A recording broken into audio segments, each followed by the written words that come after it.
Suprabhatam. एनआरपीएस school की online शिक्षण कक्षाओं में कक्षा 10th के आप सभी विद्यार्थियों का हार्दिक स्वागत है। देखिए प्यारे बच्चों, आज इस ऑनलाइन शिक्षण की कक्षा में हम सभी विद्यार्थी संस्कृत विषय में जो अपन पाठ 7 लोकहितमम करणीयम पढ़े थे उसके प्रश्नोत्तर हल करे थे। वस्तुनिष्ठ और लघुत्रात्मक हम लेक्चर 3 में हल कर चुके हैं। अब जो शेष प्रश्न व्याकरणात्मक इसमें है वो मैं आपको हल कराने जा रहा हूँ। तो आप सभी अपनी बुक्स में ध्यान से देखते हुए इसके आंसर हल करिए और अपने बुक्स में आंसर लगाइए। अब देखिए व्याकरणात्मक प्रश्नों में प्रश्न नंबर 1 तीसरे में पूछा है, 3 से है इसमें कि अधोलिखित पदानाम पर्याय पदम पाठात अन्विष्य लिखत, यानी 2 तक तो लघुत्रात्मक थे और तीसरे में व्याकरणात्मक आ गए।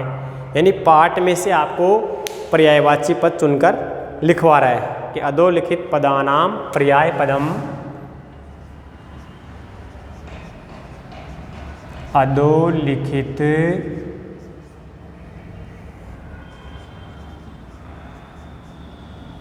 पदानाम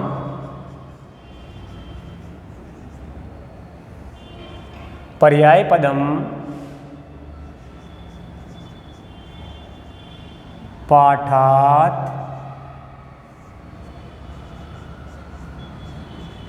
चित्वा लिखत। नीचे लिखे पदों के पर्याय पद पाठ में से चुनकर लिखो। अब आपके सामने पद लिख रहा हूं, हम इसके पद हम पाठ में चुन के लिखेंगे।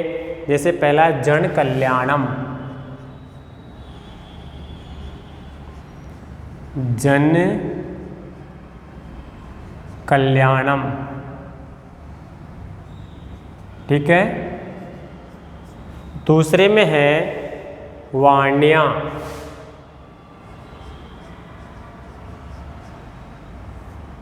वाण्या, और तीसरे में है चलनीयम,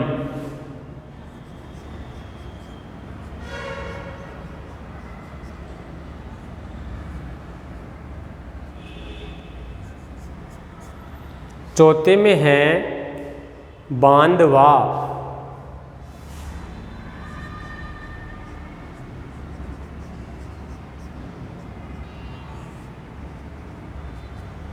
और 5वें में है तमसी।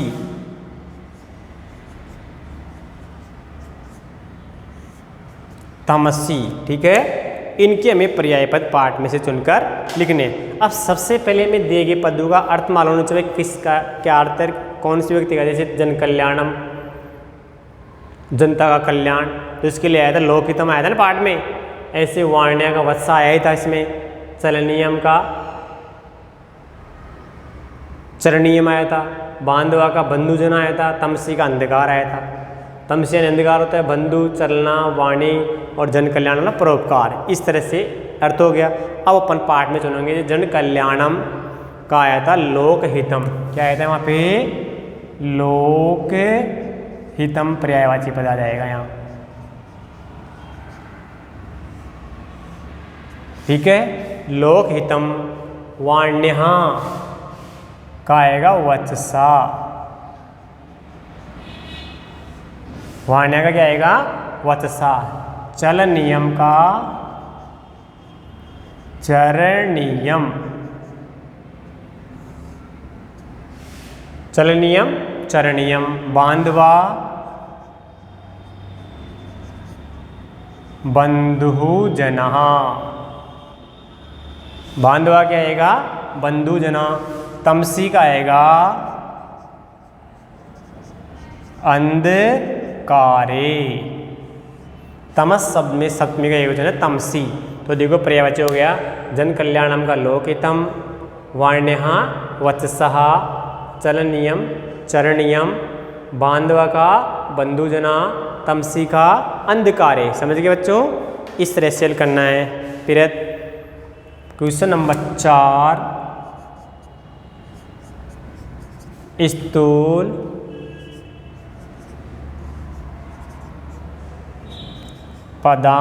पदान्यधिकृत्य ते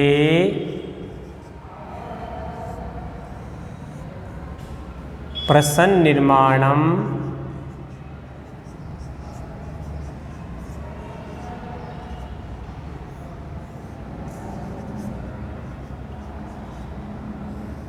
कुरत स्थूल पदान्य यदि करते प्रश्न निर्माण, यानी गहरे जो काले शब्द हैं उन शब्दों को पढ़कर आपको प्रश्न का निर्माण करना है कि इसमें क्या प्रश्न बन रहा है। तो आपके सामने मैं लिख रहा हूँ, इनका आपको प्रश्न बनाना है, समझ गए। जैसे पहला है अहर्निशम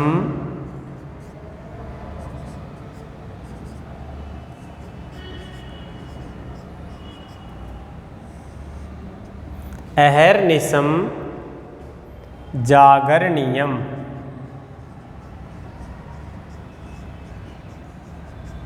अहर्निशम जागरणीयम। अब यहाँ गहरा स्थूल पद है, उसको मैं रेखांकित कर दर्शा दूंगा आपको, भाई ये इसमें गहरा काला है, ठीक है। दूसरा न जातु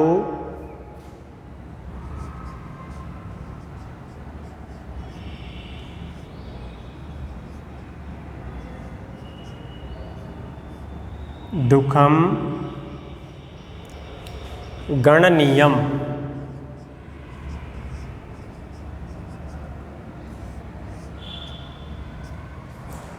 तीसरा है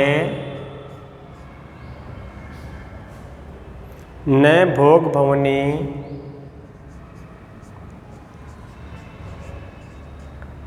भोग भवने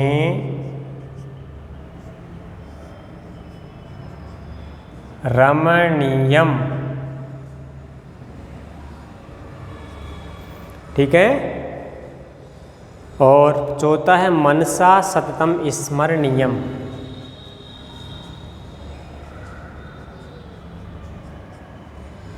मनसा सततम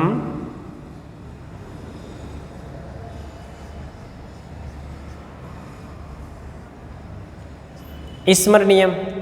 अब इसमें गहरे जो काले शब्द हैं वो देखो, पहले वाले में तो ये रेखांकित कर रहा हूँ अहर्निशम, ठीक है। और दूसरे वाले में है दुखम, और तीसरे वाले में है भोग भवने, और चौथे में है मनसा। इनको पढ़कर के हमें प्रश्न बनाने, यानी इनको आधार मानना ही भाई अहर्निशम जागने में उत्तर है कि दिन रात जागृत रहना चाहिए। तो दिन रात समय बता रहा है, समय के इसमें अव्ययवाची शब्द बनेगा ना, कदा शब्द आता है, कब जागृत, दिन रात, अहर्निशम। तो इसमें प्रश्न बन जाएगा अपना पहले वाले का कदा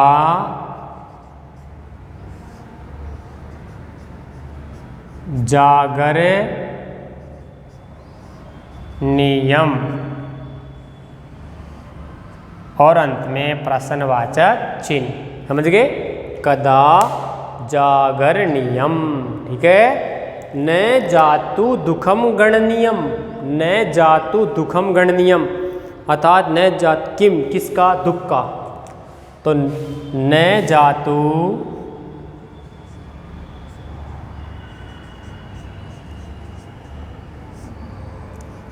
ये जो दुखम है ये नपुंसकलिंग तो इसके स्थान में आ जाएगा किम शब्द में प्रश्नवाचक, किम गणनीयम, न जातु किम गणनीयम,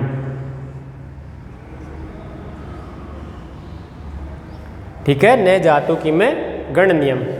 तीसरा न भोग भवने रमणीयम, न भोग भवने वो स्थान विशेष के लिए आ गया ना, तो स्थान विशेष के लिए जो शब्द है स्थान है भोग भवने, यानी भौतिक संसार के लिए पूछ रहा है। तो न कुत्र न रमणीयम, कुत्र न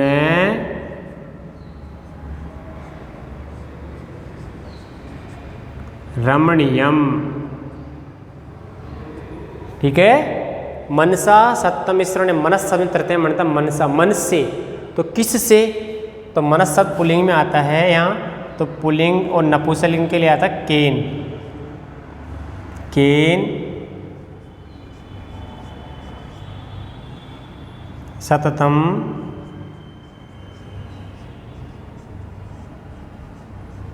स्मरणीयम। और अंत में प्रश्नवाचक चिन्ह। केन सततम स्मरणीयम। ये बन गए प्रश्न। अपने इस तरह प्रश्न बनाने। कदा जागरणीयम, अहन निसम का प्रश्न बन जाएगा। अहन निसम जागरणीयम कदा जागरणीयम। न जातु किम गणनीयम, न जातु दुखम गणनीयम का प्रश्न बन गया। न जातु किम गणनीयम। न भोग भवने रमणीयम, कुत्र न रमणीयम बन जाएगा। मनसा सत्यम स्मरणीयम, केन सत्यम स्मरणीयम। केन सत्यम स्मरणीयम। समझ गए? इस तरह से आपको बनाने हैं। इसके बाद अगला प्रश्न जो है, इसमें देखो 5वें प्रश्न में अपन से मूल धातु और प्रत्यय को अलग अलग करवा रहा है। जो आपको पद्य पढ़ाते समय मैंने आपको हल करवाया था, समझाया था आपको।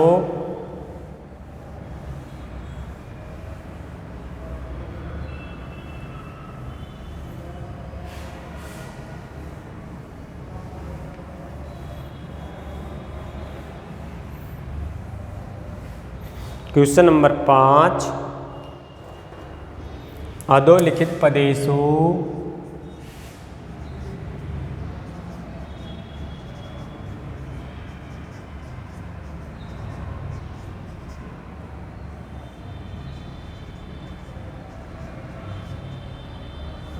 अधोलिखित पदेषु मूल धातुं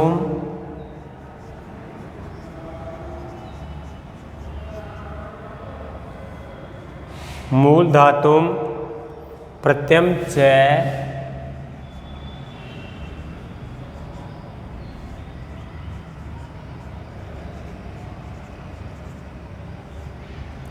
पृथक् कृत्वा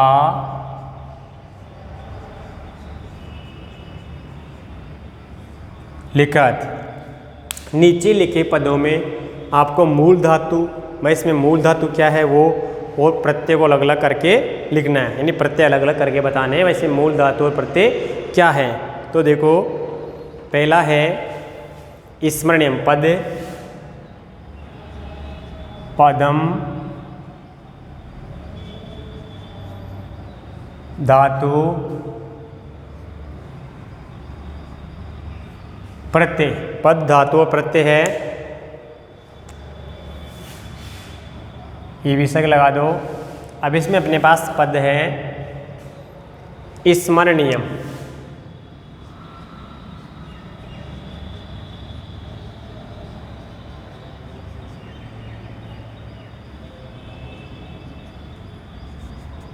दूसरा है करणीयम।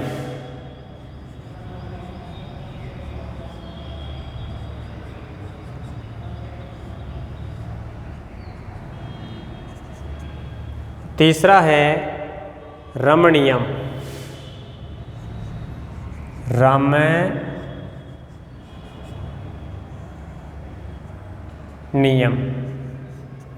चौथा है जागरणीयम।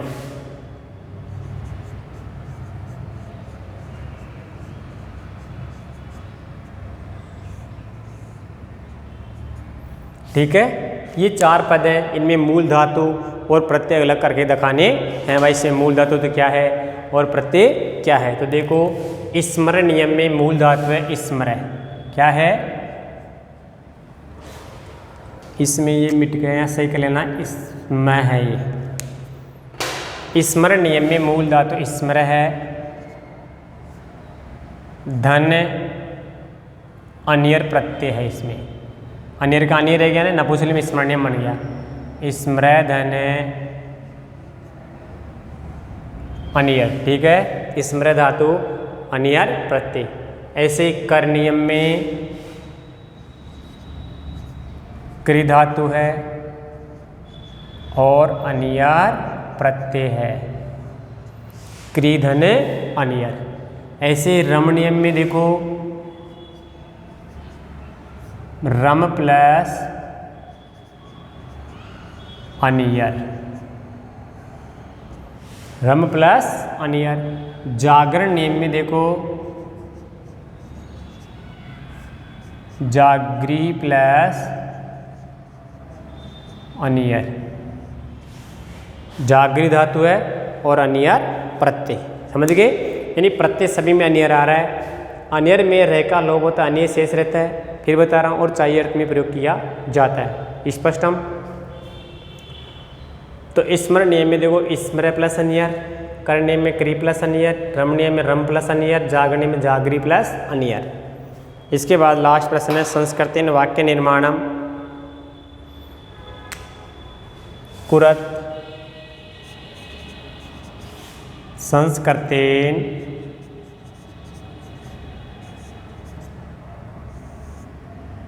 वाक्य निर्माणम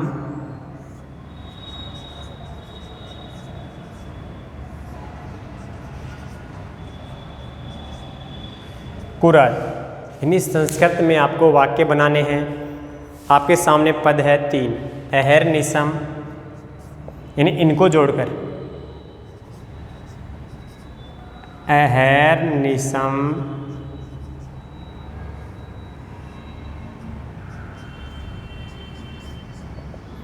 दूसरा है तत्र,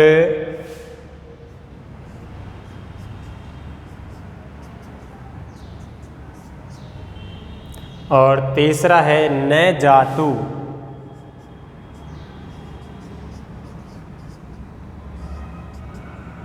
ठीक है, इनको जोड़कर हमें वाक्य की रचना करनी है। तो अहर्निशम यानी दिन रात, तो दिन रात इस अहर्निशम को कहेंगे, वाक्य बन जाएगा कि मेरे द्वारा अर्थात मुझे दिन रात लोक हित यानी संसार का हित करना चाहिए। तो मया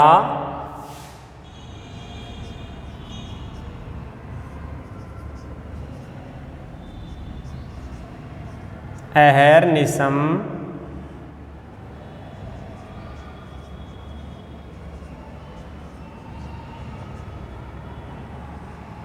लोकहितम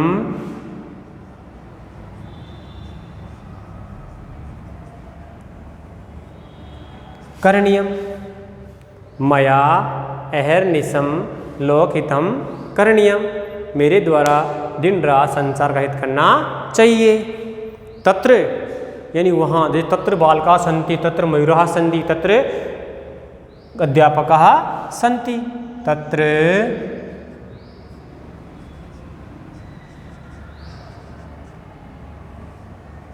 बालकाः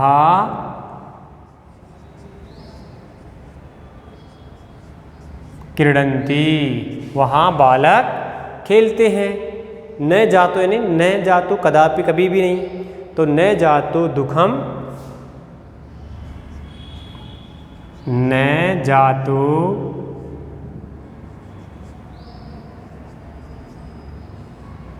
दुखम स्वीकरणीयम, स्वीकरणीयम,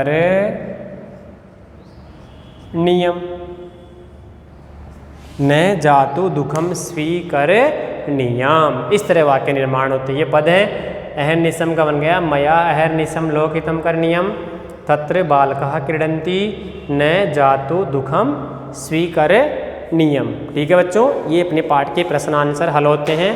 तो आपको अभी होमवर्क में प्रश्न दिए जाएंगे शेष। इसके बाद देखो कुछ शब्द रूप है आपके सामने सर्वनाम, वो मैं लिखा रहा हूँ, वो भी आपको कॉपी में लिखने हैं और याद करने हैं।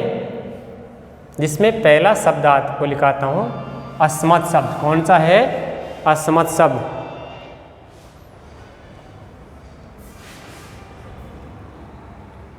सर्वनाम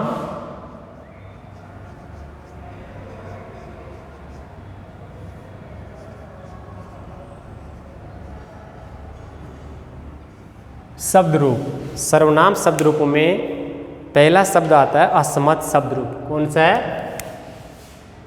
अस्मत्।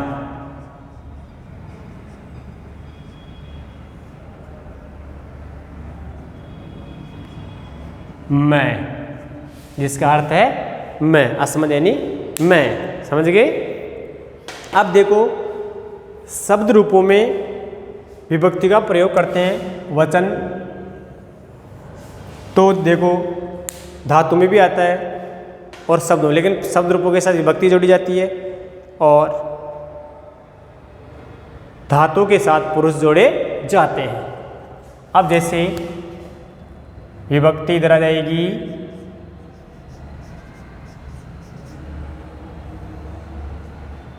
एक वचन,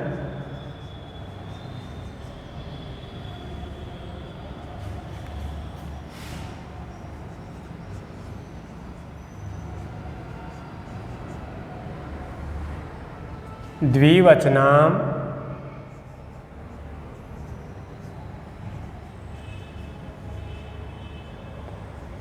बहुवचनम। ठीक है, ये वचन हो गए। इधर अपन लिख देंगे प्रथमा,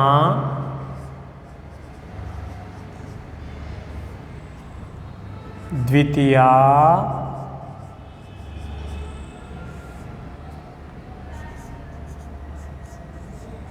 तृतीया,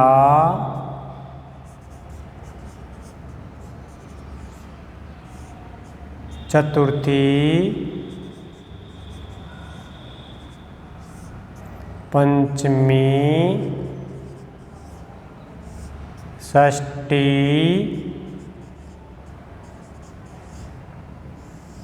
सप्तमी। ध्यान रखिए, सर्वनाम जो शब्द रूप होते हैं उनमें संबोधन नहीं होता है। संबोधन का प्रयोग केवल संज्ञावाचक शब्दों में ही करते हैं। संज्ञावाचक शब्दों में ही सर्वनाम का प्रयोग होता है। समझ गए बच्चों? अब अपन प्रथमा में क्या बनेगा?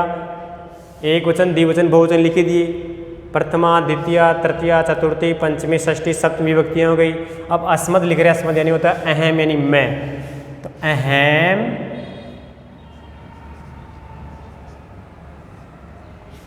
आवाम,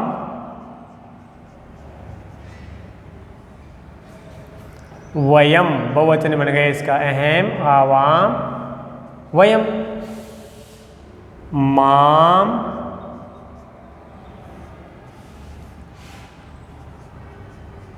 आवाम,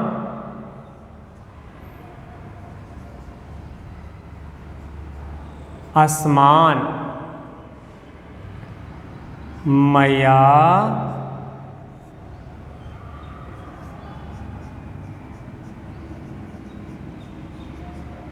आवाभ्याम,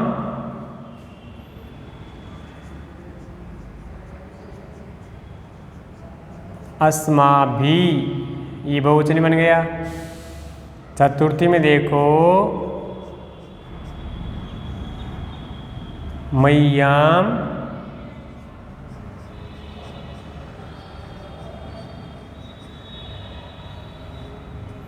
आवाभ्याम,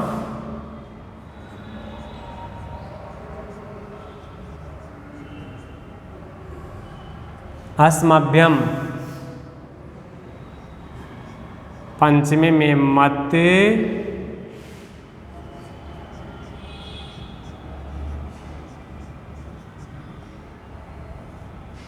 आवाभ्याम,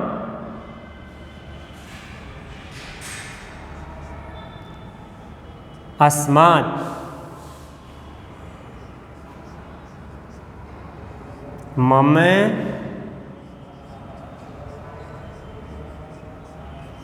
आवयो,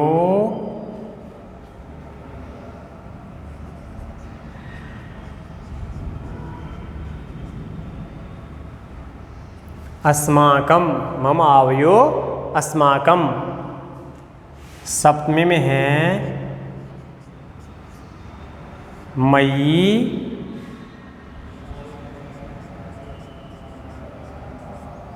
आवयो,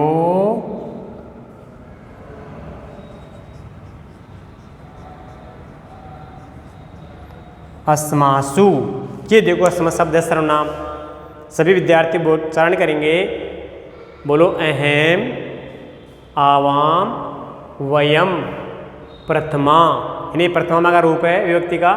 माम, आवाम, अस्मान, द्वितीया, मया, आवाभ्याम, अस्माभि, तृतीया, मह्यम, आवाभ्याम, अस्मभ्यम, चतुर्थी, मत, आवाभ्याम, अस्मत्, पंचमी, मम, आवयो, अस्माकम, षष्ठी, मयि, आवयोः, अस्मासु, सप्तमी।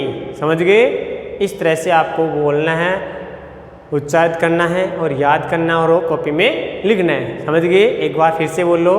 अहम, आवाम, वयम, प्रथमा, माम, आवाम, अस्मान, द्वितीया, मया, अवाभ्याम, अस्माभिः, तृतीया, मह्यम, अवाभ्याम, अस्मभ्यम, चतुर्थी, मत, अवाभ्याम, अस्मत्, पंचमी, मम, आवयो, अस्माकं, षष्ठी, मयि, आवयो, अस्मासु, सप्तमी। समझ गए प्यारे बच्चों?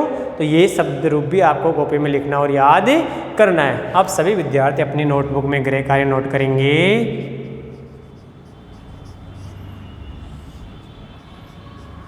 सभी विद्यार्थी नोट करो। पाठ 7 के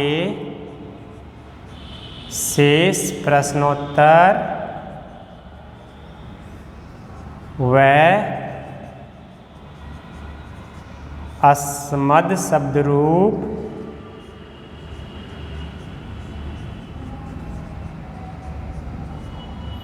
लिखो।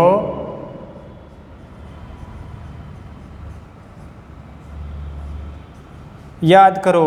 यानी शेष प्रश्नोत्तर हैं व्याकरणात्मक प्रश्नों में के बाद लघुत्तरादि व्याकरणात्मक प्रश्न और इस शब्द रूप अस्मद शब्द जो आपको लिखा है ये आपको याद करना है, कॉपी में हल भी करना है होमवर्क में। ध्यान रखिए, काम सफाई से, सुंदरता से और सुंदर सुंदर लेखनी में स्पष्ट अक्षरों में ही पूरा होना चाहिए। अशुद्ध कार्य कभी भी चेक नहीं किया जाएगा, दोबारा भी करने के लिए दिया जा सकता है। अगर ज़्यादा अशुद्धि होगी तो शुद्धता का, सुंदरता का विशेष ध्यान आपको रखना है और साथ में इसको याद भी करना है। थैंक यू, धन्यवाद।